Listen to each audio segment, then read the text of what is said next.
तो साथियों नमस्कार। आप सभी का स्वागत है बेजी क्लासेस बूंदी यूट्यूब चैनल पर। साथ में उम्मीद करता हूँ कि जिस किसी ने भी रीट पात्रता परीक्षा का एग्जाम दिया है उसका बहुत बढ़िया गया होगा साथियों। तो साथियों मैं आज आपके सामने रीट पात्रता परीक्षा लेवल सेकंड की SST की आंसर की लेकर आए हूँ साथियों, जिसमें राजस्थान जीके और इंडिया जीके के जितने भी क्वेश्चन है 60 क्वेश्चन है उसकी आंसर की मैं आपके सामने लेकर आया हूँ साथियों। तो साथियों साथ के साथ कमेंट करके भी बताना कि आपके कितने क्वेश्चन राइट हुए और ये क्वेश्चन इनमें से कौन कौन से आप करके आए हो साथियों। तो ठीक है साथियों, चलते पहले क्वेश्चन की ओर। तो पहला क्वेश्चन आया था साथियों कि बोजी लंबरदार किस प्रजामंडल आंदोलन से संबंधित थे साथियों। तो इसका राइट आंसर क्या किया है आपने साथियों। जिस किसी ने भी इसका राइट आंसर भरतपुर किया है साथियों उसका राइट होने वाला है साथियों। बोजी लंबरदार किस प्रजामंडल आंदोलन से संबंधित थे साथियों। तो इसका राइट आंसर क्या था साथियों, भरतपुर था साथियों। क्या था, भरतपुर था साथियों। ये एक बार पहले भी एग्जाम में पूछा गया साथियों और वापस रिपीट हुआ है साथियों क्वेश्चन। नेक्स्ट क्वेश्चन है साथियों, नेक्स्ट क्वेश्चन आया था कि 2011 के अनुसार राजस्थान में पुरुष साक्षरता कितनी है साथियों। तो राजस्थान की बात करें साथियों तो 66.1% थी साथियों। लेकिन इसने क्या पूछी है, पुरुष साक्षरता पूछी साथियों। तो पुरुष साक्षरता क्या है 2011 के अनुसार साथियों, 19.19% है साथियों पुरुष साक्षरता। जिस किसी ने भी पुरुष साक्षरता 19.19% की है साथियों उसका क्वेश्चन राइट होने वाला है साथियों। नेक्स्ट क्वेश्चन आया था साथियों कि 1857 की क्रांति में बीकानेर, झालावाड़, प्रतापगढ़ के शासक निम्न में से कौन गलत थे साथियों। तो यह नेगेटिव क्वेश्चन था साथियों, इसमें आपको गलत ऑप्शन चुनना था साथियों कि 1857 की क्रांति में बीकानेर, झालावाड़ और प्रतापगढ़ के शासक में से कौन सा नहीं था साथियों। तो इसका राइट आंसर क्या था साथियों, डूंगरपुर का जसवंत सिंह नहीं था साथियों। तो यहाँ पर इसका राइट आंसर क्या था, डूंगरपुर का जसवंत सिंह था साथियों। जिस किसी ने भी इसका राइट आंसर डूंगरपुर का जसवंत सिंह किया है साथियों उसका राइट होने वाला है साथियों। नेक्स्ट क्वेश्चन आया था साथियों कि निम्न में से प्रशांत महासागर की जलधारा है साथियों। तो इसका राइट आंसर क्या होने वाला था साथियों, कुरोशियो धारा। प्रशांत महासागर की जलधारा कौन सी थी, कुरोशियो धारा थी साथियों। जिस किसी ने भी इसका कुरोशियो धारा की है साथियों उसका क्वेश्चन राइट है साथियों। नेक्स्ट क्वेश्चन आया था साथियों कि निम्न में से किस किस विषय पर राज्य की विधायी सरकार कानून नहीं बना सकती साथियों। यानी कि नेगेटिव क्वेश्चन पूछे हैं साथियों आपके लिए यहाँ पे कि निम्न में से किस विषय पर राज्य की विधायी सरकार कानून नहीं बना सकती साथियों। तो 3 ऑप्शन तो ऐसे थे जिस पर विधायी सरकार कानून बना सकती थी, लेकिन उनमें से एक विषय चुनना था साथियों आपको जिस पर विधायी सरकार कानून नहीं बना सकती थी साथियों राज्य की। तो वो कौन सा था साथियों, वो मुद्रा था साथियों। मुद्रा, रुपया, इन पर राज्य की विधायी सरकार कोई कानून नहीं बना सकती साथियों। तो जिस किसी ने भी इसका राइट आंसर मुद्रा किया है साथियों वो राइट होने वाला है साथियों। तो बहुत अच्छा पेपर आया था साथियों, ज़्यादा हार्ड पेपर नहीं था साथियों, बहुत ही इजी पेपर था साथियों। नेक्स्ट क्वेश्चन आया था साथियों कि निम्न में से किस क्षेत्र में शुष्क कृषि की जाती है साथियों। तो इसमें आपको ये ढूंढना है साथियों कि कम से कम कितने वर्षा वाले क्षेत्र में शुष्क कृषि की जाती है साथियों। तो जिस किसी ने भी इसका 75 सेमी से कम वर्षा वाले क्षेत्र में ऑप्शन राइट किया था साथियों उसका ऑप्शन राइट होने वाला है साथियों। यानी कि शुष्क कृषि कितने सेमी वर्षा वाले क्षेत्र में की जाती है, 75 सेमी से कम वर्षा वाले क्षेत्र में की जाती है साथियों। नेक्स्ट क्वेश्चन आया था साथियों कि श्रावक प्रतिक्रमण सूत्र चूर्णी ग्रंथ किस शैली से संबंधित है साथियों। ये कितनी बार एग्जाम में पहले भी पूछा गया है साथियों और वापस फिर रिपीट हो गया साथियों। बहुत ही इंपॉर्टेंट क्वेश्चन है साथियों ये कि श्रावक प्रतिक्रमण सूत्र चूर्णी ग्रंथ किस शैली से संबंधित है। तो इसका राइट आंसर क्या होने वाला था साथियों, मेवाड़ होने वाला था। यानी कि जो श्रावक प्रतिक्रमण सूत्र चूर्णी ग्रंथ है वह किस शैली से संबंधित है, मेवाड़ शैली से संबंधित है। तो जिस किसी ने भी इसका राइट आंसर मेवाड़ किया है साथियों उसका आंसर राइट होने वाला है साथियों। नेक्स्ट क्वेश्चन आया था साथियों कि निम्न में से किस जिले में सीमेंट उत्पादन हेतु उपयुक्त अवस्था है साथियों। यानी कि कहां पर सीमेंट सर्वाधिक उपयुक्त अवस्था में होता है साथियों, सीमेंट का उत्पादन सर्वाधिक होता है। तो इस सभी को पता होना चाहिए था साथियों कि एक मात्र जिला है जहाँ पर सीमेंट का उत्पादन सर्वाधिक होता है, कौन सा? चित्तौड़गढ़ है साथियों। और जिस किसी ने भी इसका आंसर चित्तौड़ किया है साथियों, उसका क्वेश्चन बिल्कुल राइट है साथियों। साथ के साथ आप कमेंट भी करते जाइएगा साथियों कि आपने इसमें क्या ऑप्शन दिया था और आपके कितने क्वेश्चन राइट हुए। अंत में एक कमेंट करके जरूर बताइएगा कि कितने क्वेश्चन राइट हुए साथियों इसमें आपके एसएसटी के।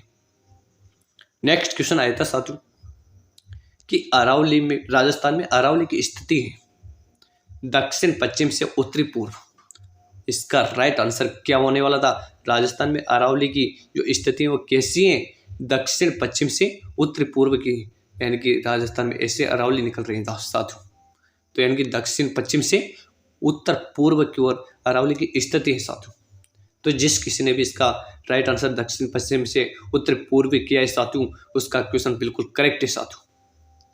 नेक्स्ट क्वेश्चन आया था साथियों कि चंद्रगुप्त द्वितीय की पुत्री प्रभावती की शादी किसके साथ की थी? चंद्रगुप्त द्वितीय जिसकी पुत्री प्रभावती थी, उनकी शादी किसके साथ हुई थी साथियों? तो इसका राइट आंसर क्या होने वाला है साथियों? इसका राइट आंसर होने वाला है रुद्रसेन द्वितीय के साथ।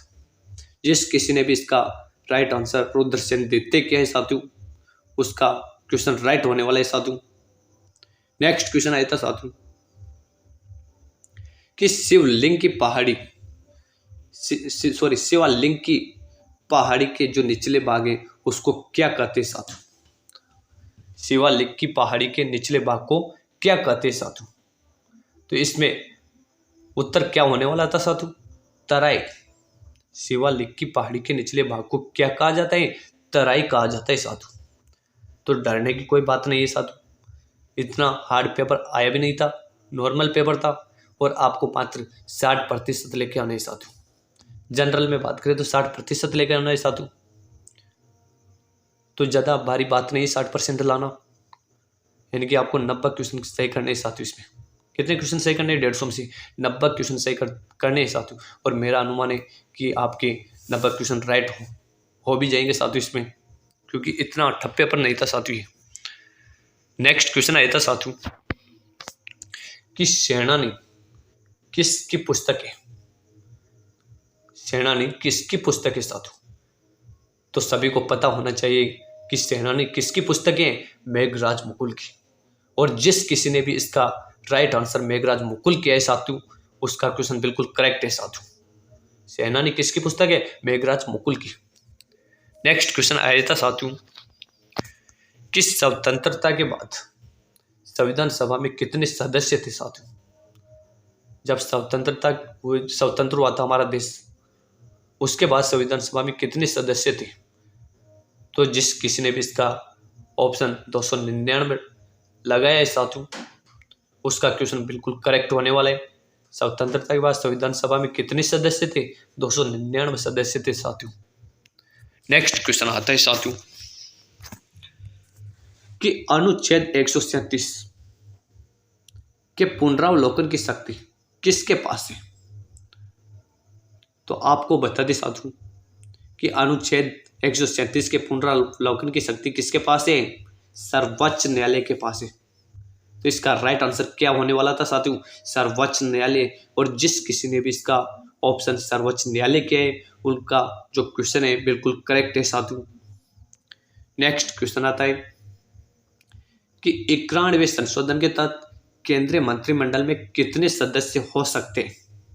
जो 91वां संविधान संशोधन हुआ था, उसमें केंद्रीय मंत्रिमंडल में कितने सदस्य हो सकते हैं?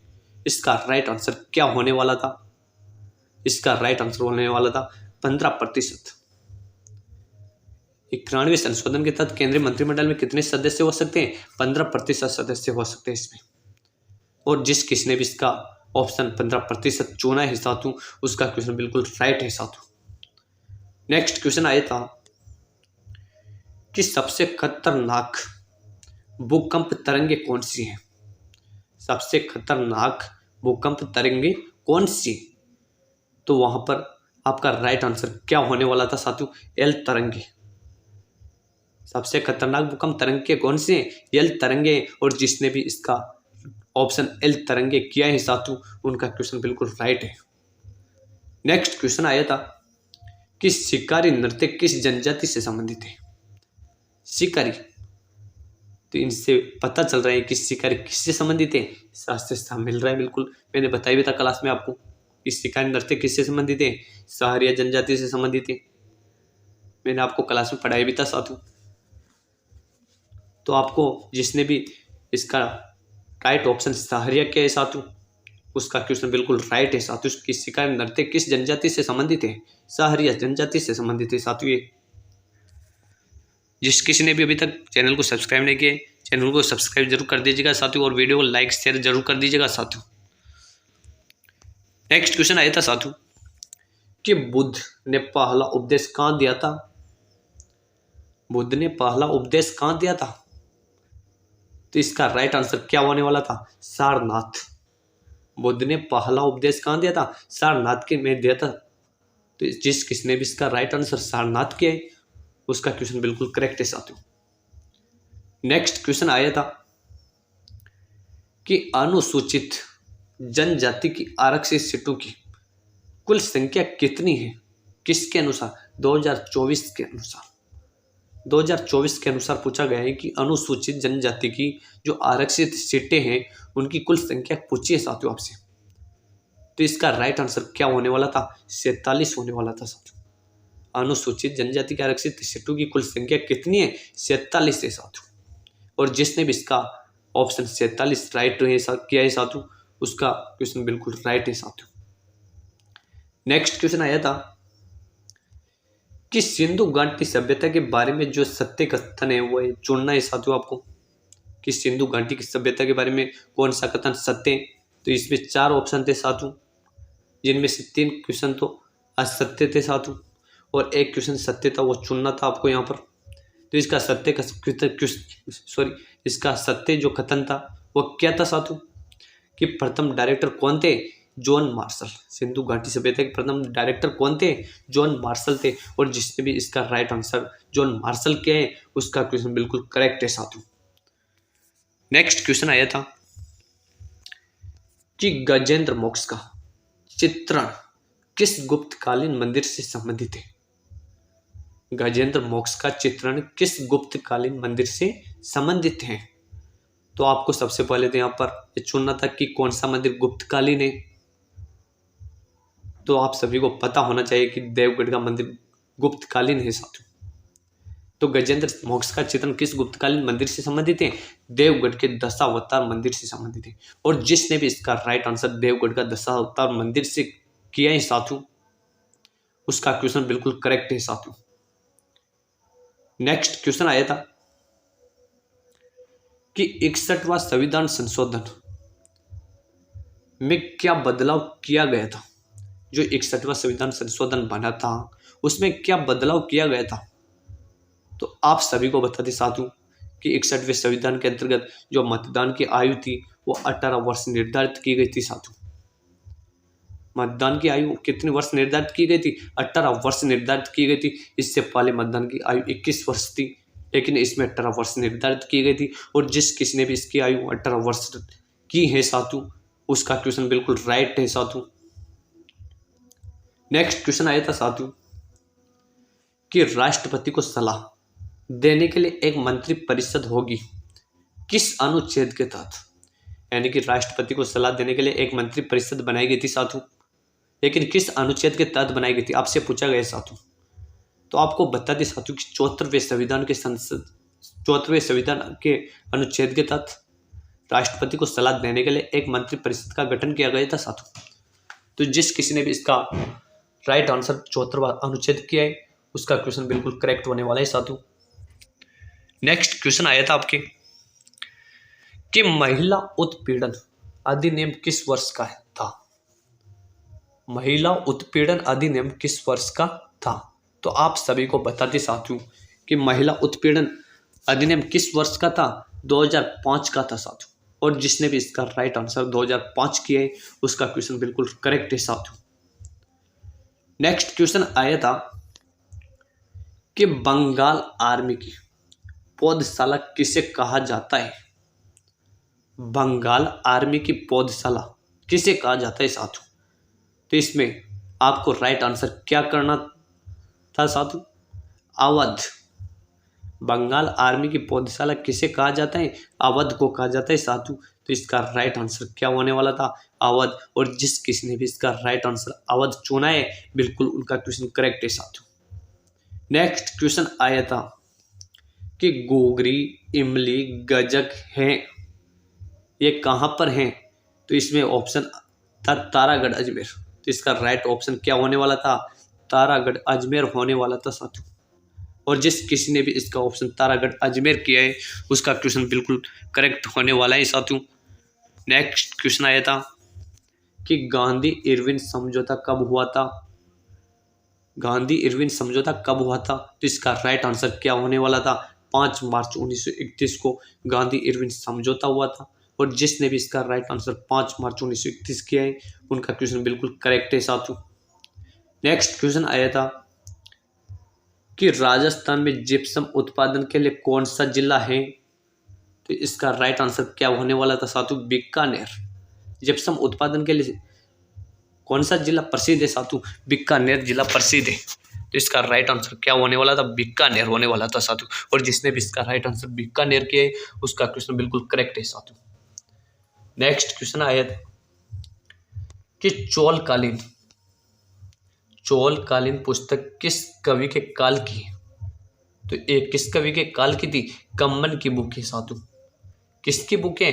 कम्मन की बुक है। तो इसका राइट आंसर क्या होने वाला था साथियों? कम्मन की बुक। और जिसने भी इसका राइट आंसर कम्मन की बुक किया है, उसका राइट आंसर होने वाला है साथियों। बिल्कुल राइट क्वेश्चन है उनका। नेक्स्ट क्वेश्चन आया था साथियों कि माउंट किस ऋतु में होती है साथियों? माउंट किस ऋतु में थी? ग्रीष्म ऋतु में या फिर शीत ऋतु में? तो इसका राइट आंसर सभी को पता होना चाहिए साथियों कि इससे इजी क्वेश्चन भी क्या पूछेगा कि माउंट किस ऋतु में होती है, तो आपको बता दें साथियों कि शीत ऋतु में जो वर्षा होती है उसे माउंट कहा जाते हैं। तो इसका राइट आंसर क्या होने वाला था? शीत ऋतु। और जिसने भी इसका राइट आंसर शीत ऋतु के है साथियों, उनका राइट क्वेश्चन बिल्कुल करेक्ट है साथियों। नेक्स्ट क्वेश्चन आया था साथियों कि प्रधानमंत्री कौशल विकास योजना किस वर्ष लागू की गई थी? प्रधानमंत्री कौशल विकास योजना किस वर्ष लागू की गई थी साथियों? तो इसका राइट आंसर क्या होने वाला था? 2015। प्रधानमंत्री कौशल विकास योजना किस वर्ष लागू की गई थी? 2015 में लागू की गई थी। और जिसने भी इसका राइट आंसर 2015 के है, उसका क्वेश्चन बिल्कुल करेक्ट है साथियों। नेक्स्ट क्वेश्चन आता है कि पंचायती राज में कितने विषय हैं? पंचायती राज में कितने विषय हैं? तो आप सभी को बताते साथियों कि पंचायती राज में कितने विषय हैं? 29 विषय हैं। और जिसने भी इसका राइट आंसर 29 किया है साथियों, उनका क्वेश्चन बिल्कुल करेक्ट है साथियों। पंचायती राज में कितने विषय हैं? 29 विषय। नेक्स्ट क्वेश्चन आया था साथियों जो बहुत ही इजी क्वेश्चन था साथियों कि बेनेश्वर किन नदियों के संगम पर है? बेनेश्वर किन नदियों के संगम पर स्थित है साथियों? तो जानकारी के लिए आपको बता दें साथियों कि राजस्थान में सिर्फ 4 ही संगम हैं, जिनमें से हैं सोम, माई, जाखम, जो बहुत ही इंपॉर्टेंट है। कहाँ पर है? बेनेश्वर डूंगरपुर में स्थित है। सोम, माई, जाखम का त्रिवेणी संगम कहाँ पर बना हुआ है? बेनेश्वर डूंगरपुर में बना हुआ है साथियों। और जिस किसी ने भी इसका राइट आंसर सोम, माई, जाखम किया था, उनका क्वेश्चन बिल्कुल करेक्ट होने वाले साथियों। तो ये क्वेश्चन मैं आज आपके सामने लेकर आया हूँ साथियों। तो आप हमारे को कमेंट करके ये जरूर बताइएगा साथियों कि आपके कितने क्वेश्चन राइट हुए साथियों, और इनमें कौन कौन से क्वेश्चन बाकी हैं साथियों, उसको भी आप कमेंट करके बताइएगा। आपको उसका उत्तर जरूर मिलेगा साथियों। कोई क्वेश्चन रह भी गया हो तो उसको आप कमेंट में लिख के बताइएगा कि इसका राइट आंसर क्या होने वाला है, तो उसका आपको राइट आंसर भी मिल जाएगा साथियों। और हमारे चैनल बीजी क्लासेस बूंदी यूट्यूब चैनल को ज़्यादा से ज़्यादा लाइक, शेयर और सब्सक्राइब कर दीजिएगा साथियों, ताकि अब जो शिक्षक भर्ती के लिए जो राजस्थान जीके की क्लासेस लेकर आऊँगा मैं, वो आप तक सबसे पहले सटीक मिल सके साथियों, और सही समय पर मिल सके। तो ठीक है साथियों, धन्यवाद सभी को।